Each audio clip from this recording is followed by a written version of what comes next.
Bismillahirrahmanirrahim. Assalamualaikum warahmatullahi wabarakatuh. Hamdan lillah wa syukran lillah wa la hawla wa la quwwata illa billah. Ashhadu an la ilaha illallah wahdah wa ashhadu anna Muhammadan abduhu wa rasuluhu wa la nabiyya ba'dah.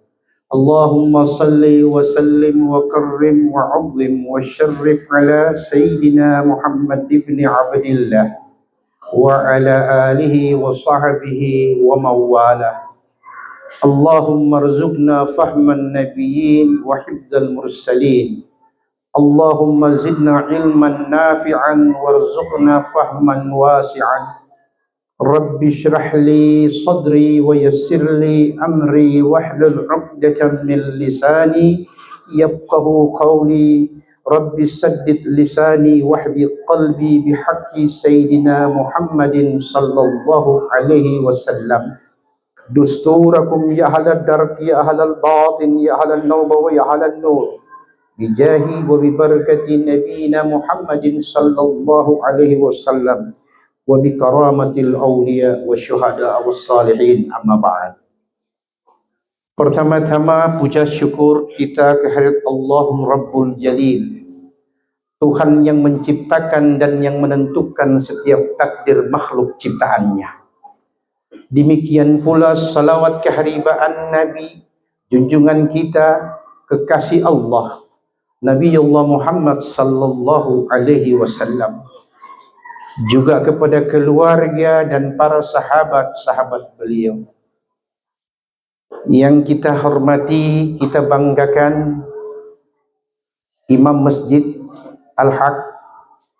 Demikian pula yang terhormat, yang kita cintai Ketua Badan Ta'mir Masjid Al-Haq. Yang kita cintai bersama, kita muliakan Ketua Yayasan, Pembina Yayasan, kakanda saya Bapak Haji Syarifuddin Tawadi. Beliau selalu bersama-sama dengan saya di Perhakiman Musabaqah Tilawatul Quran Provinsi Sulawesi Utara. Para asatidzah, ada Ustaz Anwar ya, dari Raudhatul Quran era baru. Ikut juga bersama saya dua orang istimewa yang sengaja saya ajak. Yang pertama Bapak Haji Antonius Awi, beliau Ketua Badan Ta'mir Masjid At-Taqwa Bitung Tengah. Ketua Mu'alaf Center Ibu Haja Meli Mangribet. Dua-dua ini mu'alaf dan mu'alafah. Tapi kalau mau jujur, dua orang ini luar biasa. Tidak pernah sepi kegiatan sehari-harinya kecuali mengikuti dan melakukan dakwah di mana-mana. Yang saya hormati juga ketua Majelis Ta'lim Ibu-ibu Jamaah Masjid Al-Haq. Bapak Ibu hadirin hadirat Jamaah Masjid Al-Haq yang hadir, yang bersama-sama kita di tempat yang indah, kecil tapi banyak berkahnya. Insya Allah keberkahan ini akan bertambah dan bertambah. Amin. Ibu-ibu, boleh tidak saya bertanya sebelum saya memulai ceramah? Boleh. Mau suka lama-lama atau langsung habis? Lama-lama. Paituanya tidak mau tanya di rumah. Baik. Jadi kalau begitu, torang baku habis Joni malam. Bapak Ibu jamaah yang saya muliakan, yang dirahmati Allah. Kita sering mendengar di mana-mana itu kata rahmat dan berkah. Iya apa tidak? Sudah sering dengar kata rahmat? Sudah pernah dengar kata berkah? Nah, mari saya jelaskan sedikit. Dua kata ini menurut para ulama. Di dunia ada keberkahan. Di akhirat berkah tidak ada lagi. Karena di akhirat kita tidak butuh berkah. Oke. Di akhirat kita butuh rahmat. Dan Masya Allah, Allah membagi rahmatnya menjadi dua. Ada rahmat yang sifatnya sementara, itulah rahmat di dunia. Dan ada rahmat yang sifatnya jauh lebih baik dan lebih dahsyat daripada rahmat di dunia. Itulah rahmat di akhirat kelak nanti. Makanya itu, mari kita lihat kenapa berkah tidak ada lagi di akhirat. Berkah itu hanya ada di dunia. Kata al-barakah, ini al-barakah, itu dalam kitab Lisanul Arab Ibnu Manzur, seorang ulama pakar bahasa Arab yang menyusun satu kitab berjudul Lisanul Arab 9 jilid, begini tebalnya. Itu hanya bicara tentang arti setiap kata-kata yang ada dalam bahasa Arab, baik sebelum Quran turun maupun sesudah Quran turun, ada di situ. Itu sebabnya beliau mengatakan al-barakah bimakna an-numu wa ziyadah. Berkah itu artinya yang tumbuh dan yang bertambah. Di dunia tidak maukah kita bertambah rezekinya? Mau. Mau tidak? Apa yang kita usahakan berkembang? Mau. Berarti kita butuh berkah. Karena itu kita hidup di dunia. Makanya setiap apa-apa saja, terkadang kata berkah ini selalu berkaitan dalam doa. Contoh, mau makan baca apa? Allahumma barik lana. Berkah lagi artinya. Orang ulang tahun kita ucapkan barakallahu fi umrik. Orang yang baru menikah kita ucapkan barakallahu alaikuma wa baraka lakuma. Berkah lagi. Betul tidak? Nah, itu sebabnya umat Islam di mana saja diperintahkan oleh agama, carilah duniamu itu, tapi usahakan apa yang kau dapat bukan sekedar halal, tapi harus ada berkahnya. Rizki yang halal belum jelas ada berkahnya, tapi rizki yang ada berkah sudah pasti syaratnya halal dulu baru ada berkahnya. Saya kasih contoh, mau Bu? Mau? Baik. Ibu-ibu mau mana? Rizki sedikit tapi cukup, atau rizki banyak kredit lancar terus? Pilih yang mana? Hah? Sedikit tapi cukup, atau rezeki yang banyak kredit tidak berhenti? Pilih yang mana Bu? Pilih yang sedikit tapi cukup. Tapi kebanyakan orang, jujur biar tidak ada dusta di antara kita, oh orang mesti hemat, karena hemat itu pangkal kaya. Sampai hari ini orang tidak pernah kaya-kaya, padahal so hemat setengah mati. Berikut, pernah lihat tidak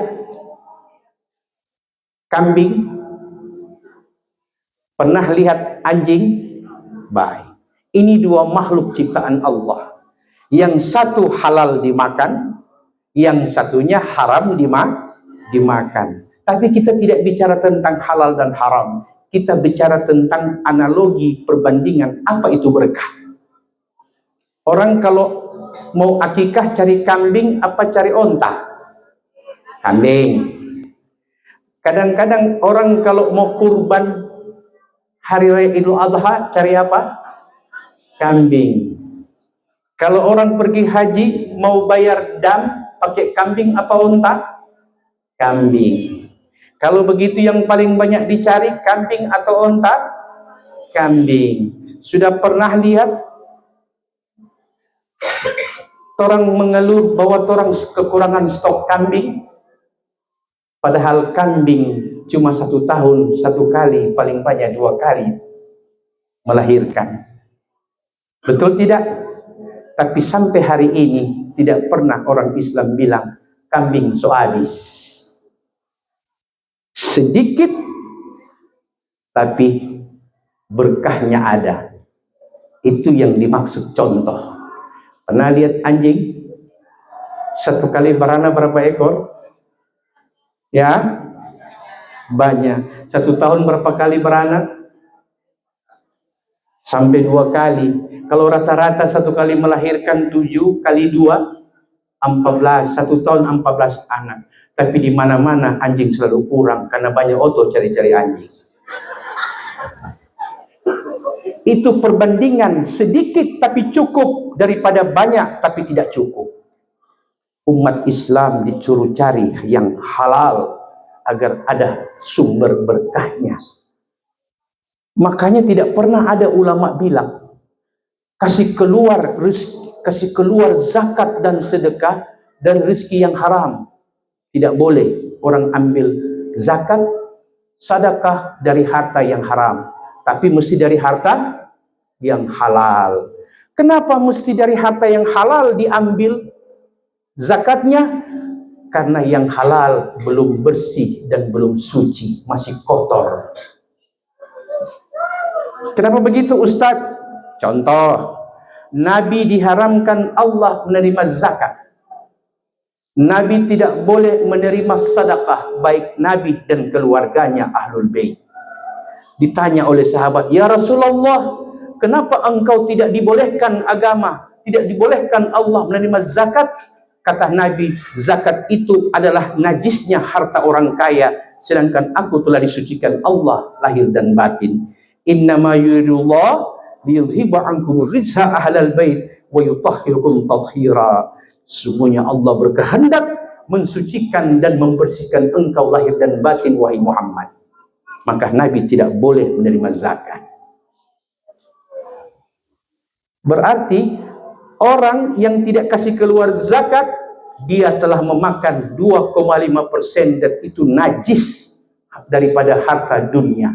Jangan heran kalau sering terjadi musibah, padahal yang dicari yang halal tapi tidak ada berkahnya. Karena tidak dikeluarkan kotorannya. Bisa dipaham, Bu? Jadi kalau akhir tahun, ini kita kan tahun baru, akhir tahun, hitung berapa keuntungan selama 365 hari yang disebut 12 bulan. Oh, 1 bulan saya untung 1 juta bersih. Oke, dikali 12 berapa juta Ibu? 12 juta. 12 juta ini untung bersih Ustadz. Oke. Tapi Ustadz, kira-kira berapakah hitungan zakatnya? Ibu ada pinjaman, bayar dulu pinjaman itu. Ibu ada apa lagi? Ada biaya anak sekolah? Ada. Ada listrik? Ada. Ada air pump? Ada. Kasih keluar dulu itu. Kalau masih ada sisa, sisanya itulah yang dikalikan 2,5%. Itulah kotoran. Jadi orang yang ada harta, ada penghasilan, tidak keluarkan zakat, setiap tahun dia memakan barang yang najis. Jadi wajar bila doanya tidak didengar oleh Allah. Jadi biar sudah berdoa, ya Allah, Allahumma inna nas'alukal afa wal afiyah. Tetap asam uratnya tidak pernah berhenti. Allahumma inna nas'aluka salamatan fid din. Tetap itu soe baku-baku iko setiap hari. Kenapa begitu Ustadz? Saya 5 waktu, saya mengerjakan semua, tapi musibah tidak pernah berhenti, petaka tidak pernah pisah daripada kehidupanku. Introspeksi diri.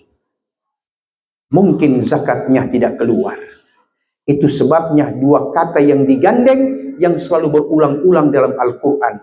Aqimus salah wa atuz zakah. 2 ini. Jangan andalkan 5 waktu, tapi Anda abaikan yang zakat. Bisa dipaham?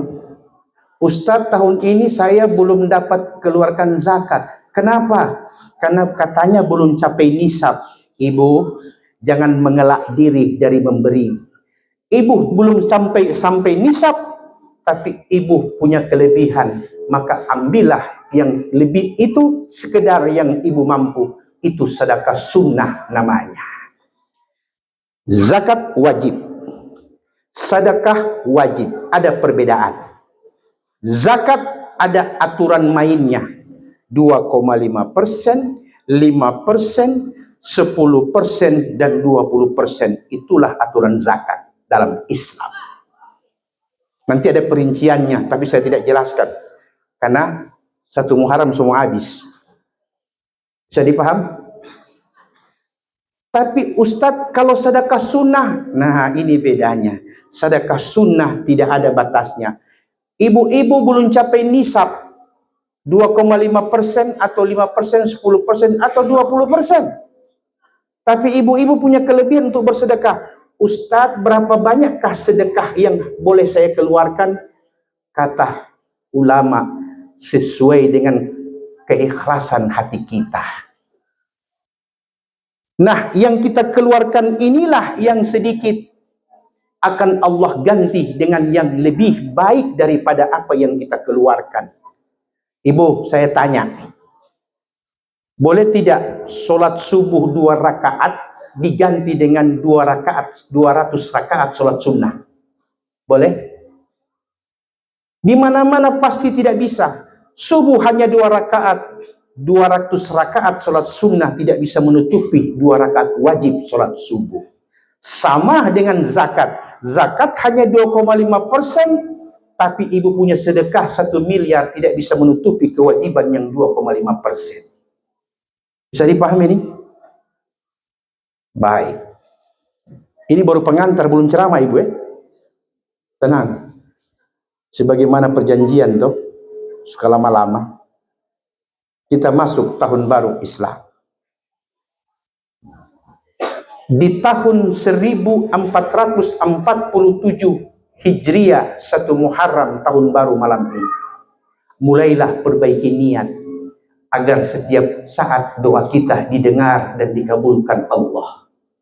Caranya, perbaiki ibadahmu, perhatikan pendapatanmu, dan jaga hubunganmu. Maka inilah sumber keberkahan. Saya kasih ilustrasi, ada 3 cerita. Yang pertama, cerita tentang burung pipit dan seekor cecak. Cerita kedua, seorang penimba air. Cerita ketiga tentang bulu-bulu ayam. Mau dengar? Sudah Jus, nyala yang menyauk. Berhenti le. Yang pertama cerita apa ibu? Pak, mohon maaf pak ya, saya suka sebut ibu-ibu karena bapak-bapak terlalu tegang. Saya juga takut karena sama-sama laki-laki. Cerita tentang burung pipit dan seekor cecak. Pada waktu zaman dahulu, Nabiullah Ibrahim ditangkap dan mau dibakar oleh Namrud, ya, maka dikumpulkanlah kayu-kayu bakar, ditumpuk. Kemudian Nabi Ibrahim diletakkan dan diikat di tengah tumpukan kayu bakar. Sebagai apa? Hukuman mati.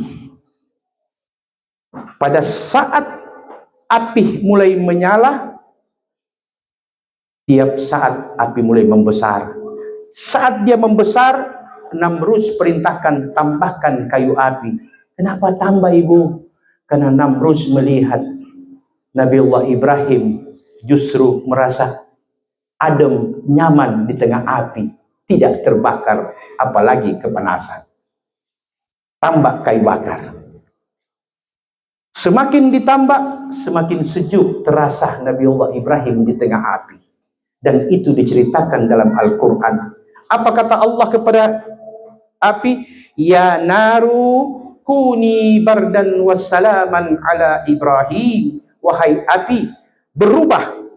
Jadilah engkau penyejuk dan selamatkan Ibrahim dari ganasnya membara apimu. Api jadi dingin. Tapi bukan itu yang pokok cerita malam ini. Ada seekor cecak di dekat api. Dia tiup-tiup tuh api supaya lebih besar.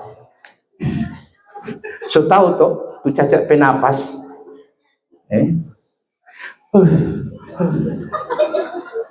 Jangan tertawa. Ada lagi burung pipit. Tahu burung pipit? Itu burung-burung kecil-kecil itu yang jaga di jalan-jalan. Bola-balik dari parigi api. Cuma jaga ambil itu air sedikit, taruh di paru, kau jaga buang di api besar. Kira-kira tempo apa mau mati? Begini dua makhluk berbuat dan bergerak. Akhirnya dorang dua baku haga. Tahu baku haga? Apa dia berarti? Saling memandang. Si cecak memandang kepada si pipit. Wahai pipit, sampai ngana mati, ngana mau mati tu api. Ngana pe paru-paru cuma kecili, air cuma sedikit. Ini api susah madeng gunung. Pipit haga miring, cacak, ngana lebih soe. Ngana pe napas ini, cuma sedikit kok ada mau tiup-tiup tu api sama madeng gunung. Dua kisah ini. Apa yang bisa kita ambil hikmah daripada itu? Kita ambil hikmah perkataan daripada si burung pipit. Wahai cecak, bukan soal apa yang kau lakukan dan bukan soal apa yang aku buat. Tapi di hari kiamat kelak nanti, Allah tahu aku sedang berbuat apa dan kau sedang melakukan apa. Paham? Kalau nggak paham kita pulang. Lala kita berdiri di sini. Berikut kisah apa yang kedua lagi? Ya, kisah tentang si penimbah air. Seorang pemuda bekerja kepada seorang tuan. Tuan ini punya bak air penampung, bak besar. Kalau orang bilang di sini tong. Dulu bak. Dia bilang sama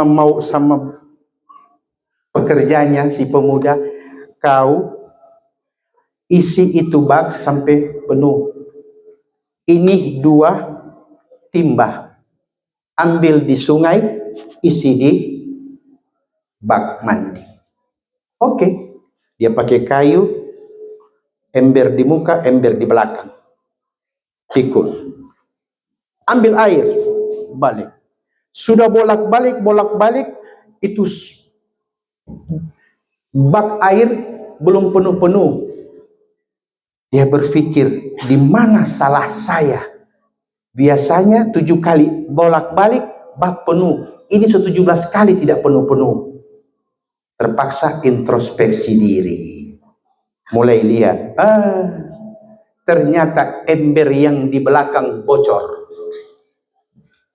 Ember di belakang bocor. Akhirnya dia mengadu kepada Tuan. Tuan minta maaf, tidak sesuai waktu yang diharapkan. Baru setengah. Kenapa begitu?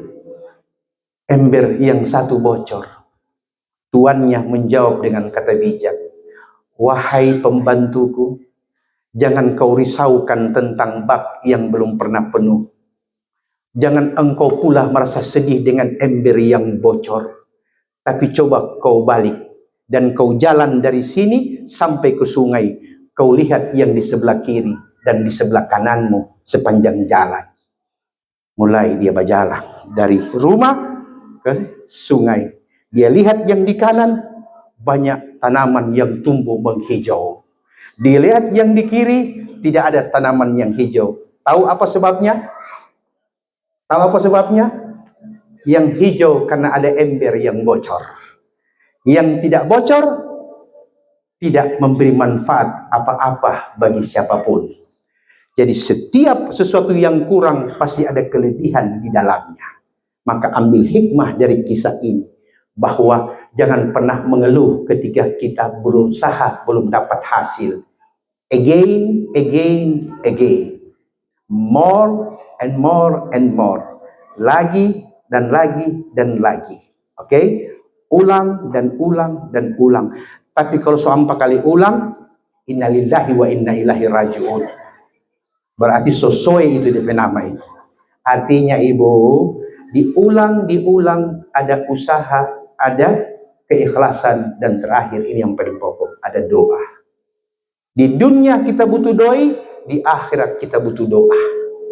Di dunia baku rampas doi, di akhirat baku rebut doa. Karena masing-masing ingin selamat daripada ancaman siksa Allah. Cerita ketiga. Habis cerita ini semua doa makan tuh orang. Cerita ketiga, cerita tentang bulu-bulu ayam. Coba cari yang semua pakai ayam yang tidak ada ayamnya. Bulu ayam, kaki ayam, mata ayam, badan ayam. Cuma satu, telur mata sapi. Yang ada DP ayam di situ. Oke.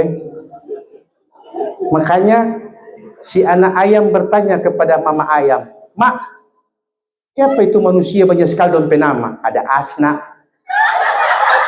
ada Rahmat, ada Mahmud. Konturan penama cuma satu, ayam." DP mama Haga, "Tenang anak, tunggu dorang mati, cuma satu dalam penama. Apa? Almarhum.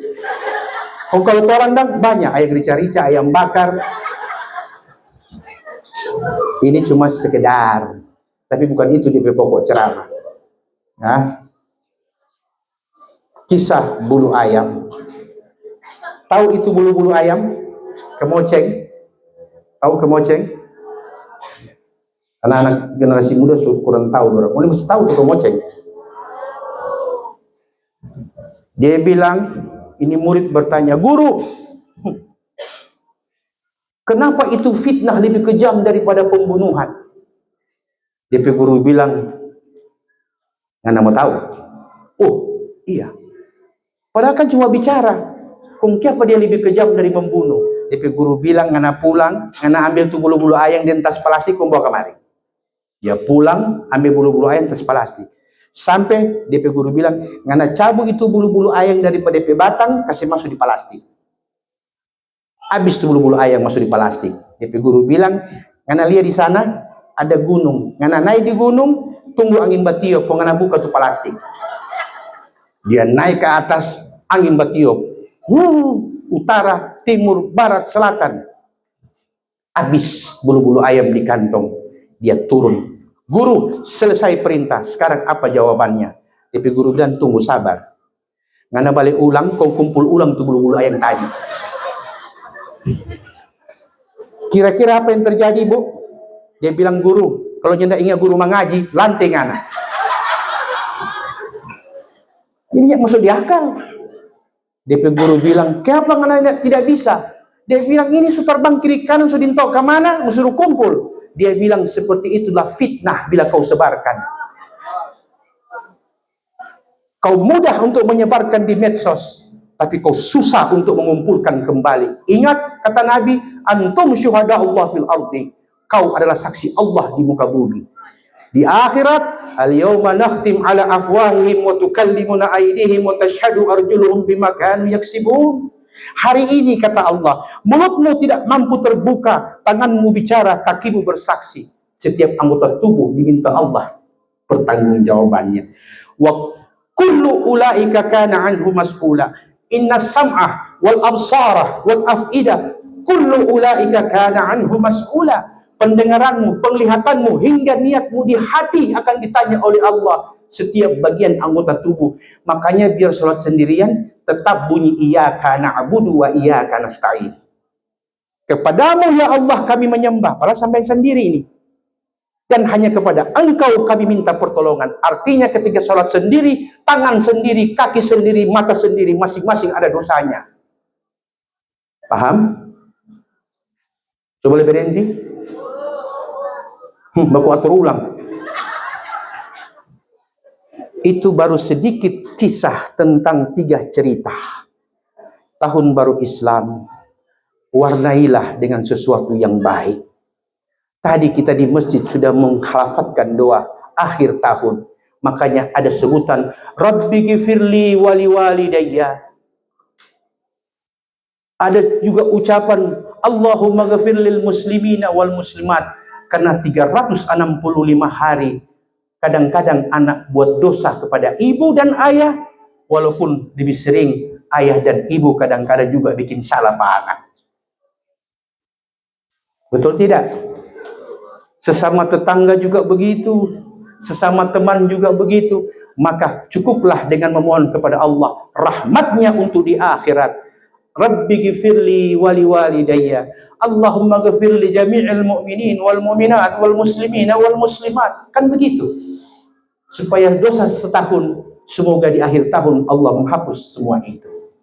Nanti sebentar di awal tahun, Pak Imam akan baca doa awal tahun sebagai penutup acara ini.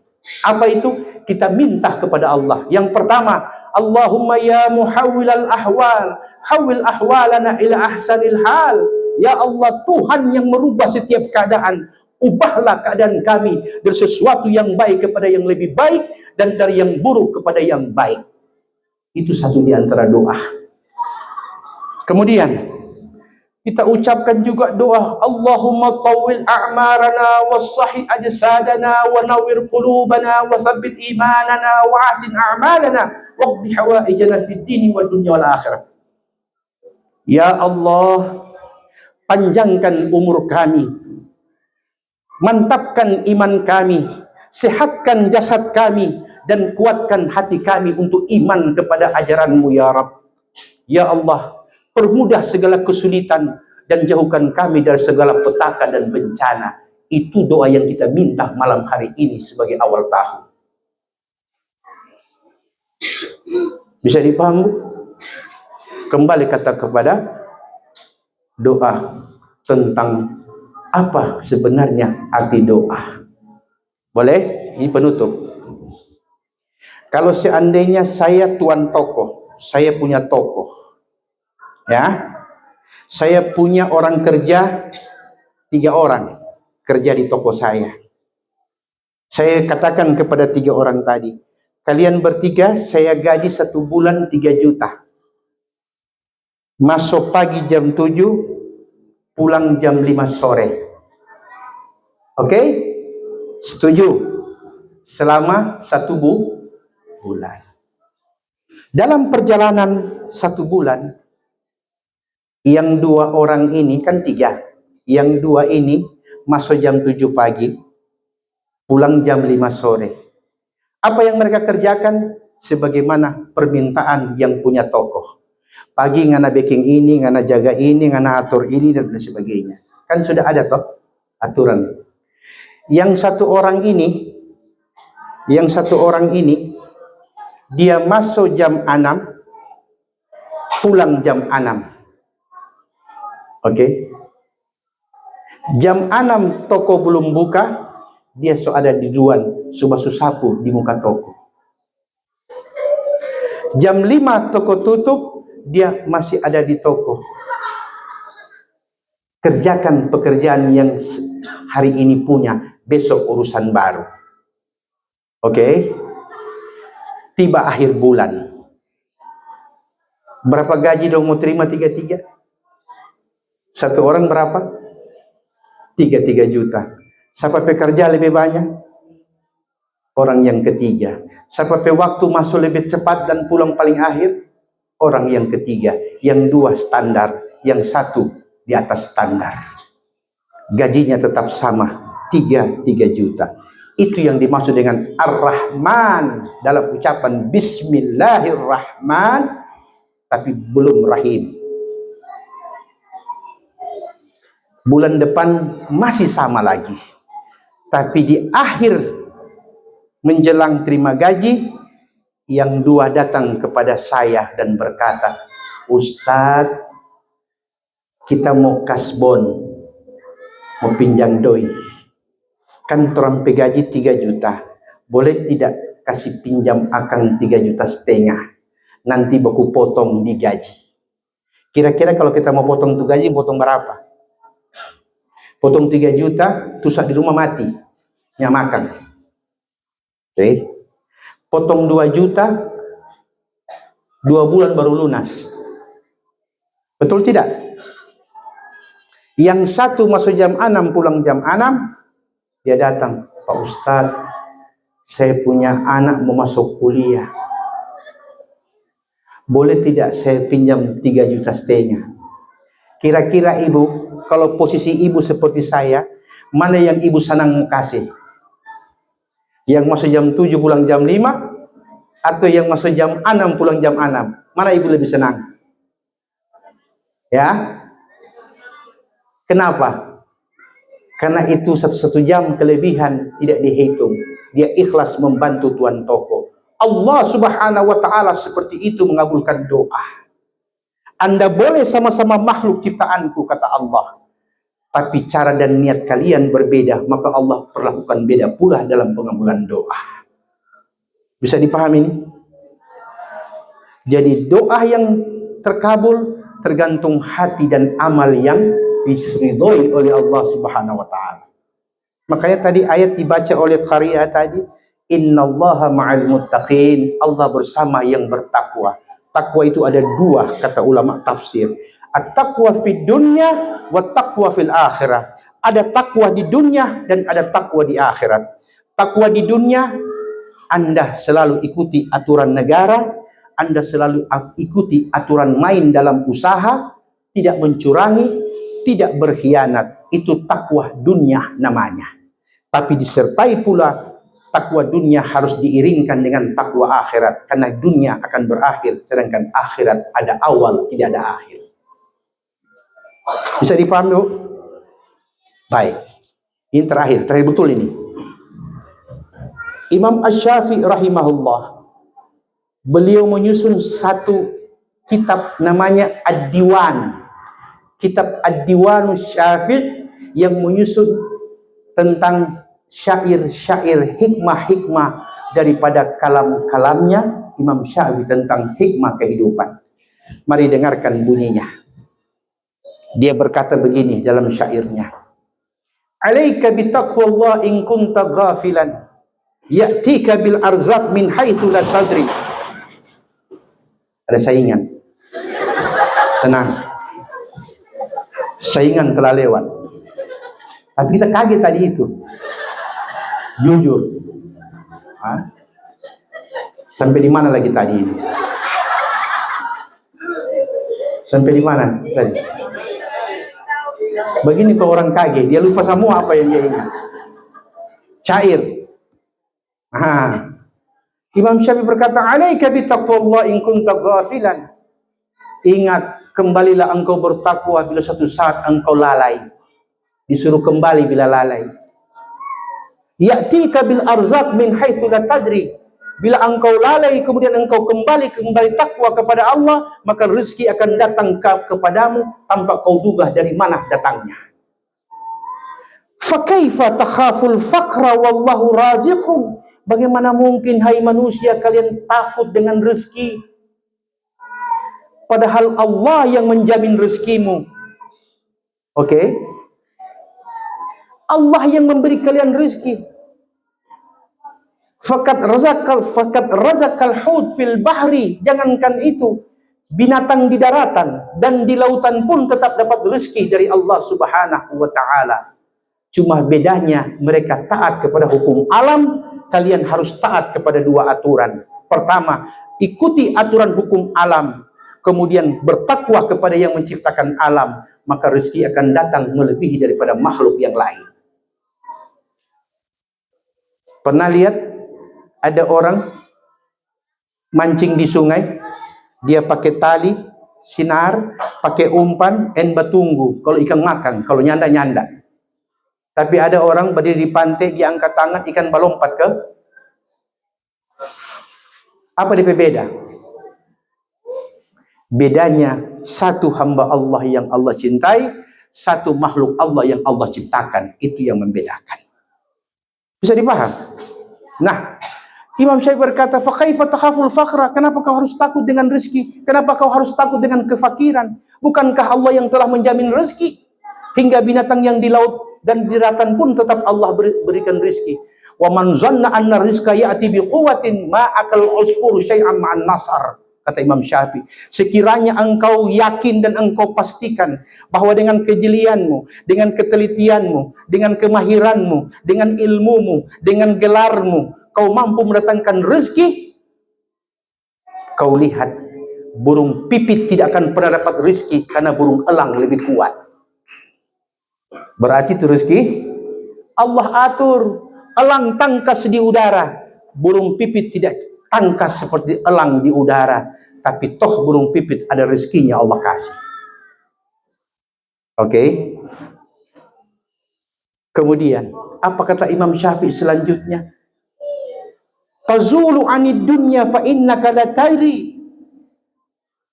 Usahakanlah dirimu jangan terlalu mencintai dunia ini berlebih-lebihan. Renggangkan sedikit karena engkau tidak pernah tahu. Idza zannal lail hal ta'ishu ilal fajri. Bila datang malam menyelimuti, apa kau yakin hari esok kau masih mampu untuk hidup? Ini kata Imam Syafi'i. Kemudian dia berkata apa? Fakam min sahihin mata min ghairi illatin wa kam min saqimin ashahina min ad-dahri. Berapa banyak orang yang sehat bugar kelihatan, namun seakan-akan tanpa sebab tiba-tiba wafat. Tapi tidak sedikit engkau lihat orang terbaring sakit bertahun-tahun hingga tahun baru Hijriah dia masih tetap hidup. Karena ibu, syarat mati itu tidak harus sakit dan syarat mati tidak harus tua. Jelas? Kemudian apa kata Imam Syafi'i? Wa kam min sigharin tartaji tula umrihim wa qad khubidat arwahum ila zulmatil qabri. Berapa banyak anak-anak muda yakin bahwa umurnya akan panjang, tapi ternyata ketika datang malam jasadnya diantar ke liang lahat. Oke. Kemudian apa dia katakan lagi? Wa kam min fata amsa wa asbaha dhahikan wa akfanuhu fil layl tunsaj.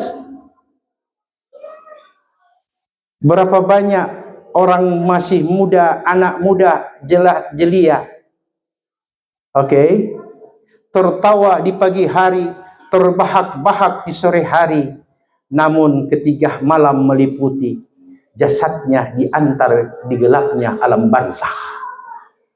Dan berapa banyak pemuda yang senang tertawa menghabiskan waktunya, tapi tampak dia sadar di saat dia tersenyum, saat itulah kain kafannya sementara ditenun orang lain di tempat lain. Sekarang sudah jarang orang dengar orang tua mati. Sering-sering orang dengar orang muda mati. Kenapa? Bukan asam urat, bukan kolesterol. Yang paling banyak kasih mati pada orang itu kalau bukan Yamaha, Jupiter, Suzuki. Itu yang gas-gas itu. Apa yang mau dikasih tunjuk? Ente hebat. Fir'aun lebih hebat dari ente. Tapi toh embang. Hidup saling memberi manfaat, bukan saling mengganggu. Itulah manusia namanya. Kemudian penutup yang terakhir. Syair lagi, saya tutup syair. Bunyinya perhatikan baik-baik. Innal umura idan saddat masalikuha fas-sabru yuftiku minha kulla martataja la tay'asanna wa in talat mutalabatun idza sta'anta bis-sabrin antara faraja akhliq bidhi sabrin ayyuhdha bihajatihi wa mudminul qar'i lil abwabi ayyalija qaddir li rijlika qabla al-khatwi mawdi'aha farubbama kana bitakdiri mumtajiza. 4 bait. Ulama ahli bahasa Arab dia menyusul 4 bait. Apa dia katakan? Innal umura idan saddat masalikuha. Bila engkau menghadapi suatu urusan, ternyata urusanmu juga belum selesai, memakan waktu yang panjang, fasabru yuftiku minha kulla martataja. Maka jadikan pembawaan hatimu untuk selalu belajar untuk menjadi orang sabar. Dengan kesabaranmu itulah usahamu suatu kelak nanti akan pasti terbuka jalannya. Wa mudminul qar'i lil abwabi ayyalija. Tidak sedikit orang yang sabar mengetuk pintu. Suatu saat pintu itu akan terbuka karena cuma satu. Dia yang lala batoki atau orang yang hilang sehingga mati badengar. Betul tidak? Qaddir li rijlika qabla al-khatwi mawdi'aha. Agar supaya usahamu membuah hasil, jangan hanya sabar yang kau lakukan, tapi engkau pikirkan, tentukan langkah kakimu sebelum kau letakkan di mana telapak kakimu akan melangkah. Baru kau akan melihat perhitungannya tepat dan jelas. Ini cara cerdas orang yang dibimbing Allah hidupnya. Kenapa begitu Ustaz? Quran surah Az-Zukhruf ayat 27. Allah katakan, "Wa may ya'shu an dzikrir rahman nuqayyid lahu syaitanan fahuwa lahu qarin." Barang siapa yang berpaling dari peringatan Allah, maka Allah akan jadikan syaitan akan membimbing hidupnya. Makanya yang banyak tidak cukup. Tapi ketika manusia ini pandai bersyukur atas nikmat Allah, apa kata Allah? La in syakartum la azidannakum. Syukurmu akan kutambah nikmatku. Makanya ini terakhir betul. Quran surah Al-Ghafir, surah Al-Hadid ayat 11. Catat itu. Ini kalau ibu-ibu dan bapak-bapak bikin mau jadi kaya. Betul kita bilang ini biar kita tidak pernah kaya. Begini ceritanya. Di Mesir ada seorang anak kampung, orang dari desa kasihan. Cuma kebetulan DP orang tua suka anaknya ini jadi sarjana, insinyur. Terpaksa orang tuanya dengan segala macam cara kasih pergi kuliah anaknya di kota Mesir. Setelah selesai sarjana insinyurnya, insinyur pertanian, pertanian. Dia pulang ke kampung halaman setelah sarjana, dia bilang kasihan di tepi kampung. Rata-rata orang susah. Tidak ada orang yang berkecukupan. Alhamdulillah kita biar papa dan mama susah, tapi orang usahakan kita kuliah sampai sarjana. Kita mesti berpikir bagaimana supaya ini susah, jangan terus-terus ada di kampung. Dia kembali ke kota Mesir, dia temui 8 orang temannya yang sama-sama wisuda, sama-sama insinyur pertanian. Dia bilang, teman, kita ada rencana buka usaha tapi kita ke kampung. Orang gabung modal. Tapi orang mau kita dengoni 8 orang, orang cuma 9 orang. Orang kasih ganap 10. Tapi yang 10 ini bukan orang. Gagal ini. Kalau bukan Suwangi, apalagi? Coba pikir begitu tuh 8. Dia bilang jangan, astagfirullah, bukan begitu saya bermaksud. Begini, mau nikah 8, kita 1, jadi 9 orang. Masing-masing orang kumpul doi 1 juta lebih supaya ganap 10 juta modal awal. Berapa itu dia kan? Kalau 1.100.000 lebih ya, kurang lebih ya, kumpul. Tapi tetap orang kasih 1.100.000 sekian. Oke, supaya cukup 10 juta. Orang hanya boleh terima 1 orang 1 juta sebagai modal. Jadi ngana kita 1 juta. Itu yang talebe tadi 100.000 lebih, orang kumpul kasih cukup 1 juta, itu Allah punya saham. Jadi Allah ada saham 10% di 10 juta. Ini kisah nyata Pak, buka di Google, nanti kita bilang DP nama. Kalau semua bilang semua buka Google, saya dengar kemarin. Akhirnya apa Pak? Oke. Dari mana ini ide melibatkan Allah dalam usaha? Dia bilang, waktu satu malam kita ada mengaji, ada berpikir kesian orang-orang kampung pesusah, kalau kita mengaji, kita dapat baca itu Quran surah Al-Hadid ayat 11. Allah berfirman, "Man dzalladzi yuqridullahu qardan hasanan fayudha'ifu lahu wa lahu ajrun karim." Barang siapa yang mau memberi pinjaman kepada Allah, Allah akan lipat gandakan gantinya dan baginya pahala yang tidak terhingga. Itu yang membuat saya terinspirasi. Oh, oke. 10 juta 9 orang, 10 dengan Allah. Apa yang mereka lakukan? Mereka beli ayam petelur. Bikin kandang, beli ayam petelur. Modal 10 juta. Bulan berganti. Ayam siap panen. Waktu dijual, mereka untung. Dari 10 juta, jadi 11 juta. Untung 1 juta. Oke, bahagi lagi.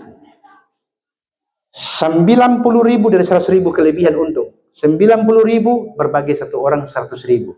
Ya, yang 100.000 tambah di Allah punya saham jadi 1 juta 100. Yang lain bilang oh tidak, tambah juga orang punya di situ.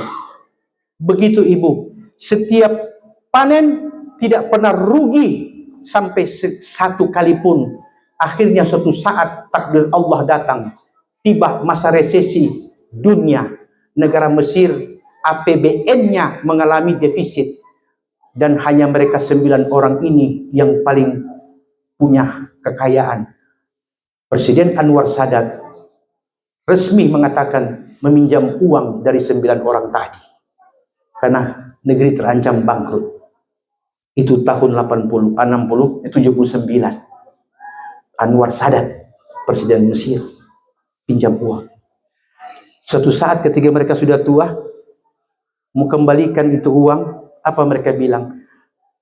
Kami tidak minta ada tambahan pinjaman. Kami hanya minta dikembalikan sebagaimana negara pinjam dengan catatan. Kalau negara mau berbaik hati, bangun PAUD sampai universitas di desa. Buat jalan kereta api dari mulai kota Mesir sampai di kampung. Bikin lahan-lahan perekonomian sehingga tahun 97 itu kampung sudah mampu menampung 20.000 mahasiswa dari berbagai penjuru dunia dengan biaya yayasan 9 orang ini. Kenapa begitu? Diwawancarai. Pak, kenapa bisa begitu? Bapak 9 orang tidak pernah rugi. Oh, tidak bisa rugi. Saya dan teman 8 orang ini manusia. Oke, orang tidak pernah tahu orang punya hati. Ketika mereka mau datang ajak kerjasama, orang tidak tahu apakah ini menguntungkan atau merugikan. Datang lagi orang mau pinjam uang, orang tidak tahu apa dia tahu pinjam untuk kasih pulang atau senyanda. Karena orang 8 orang ciptaan Allah manusia.